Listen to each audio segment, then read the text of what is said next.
Hey, how's it going? This is Ricardo, and in this video I'll show you how to remove the back cover on a Dell XPS 12-9Q33. If you're looking for parts for this laptop, go to our website and use this coupon for a 5% off discount.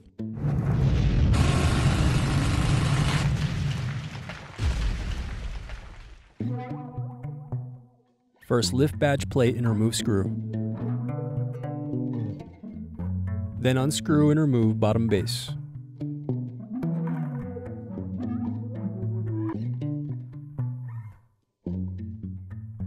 Now unscrew and disconnect battery.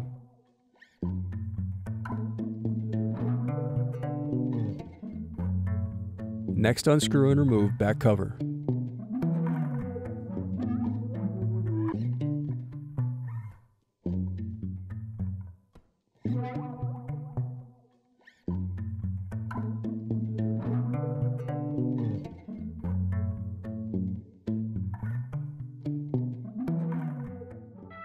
Thanks for watching.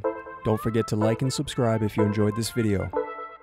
And if you need more, check out this playlist to watch other tutorials for your laptop.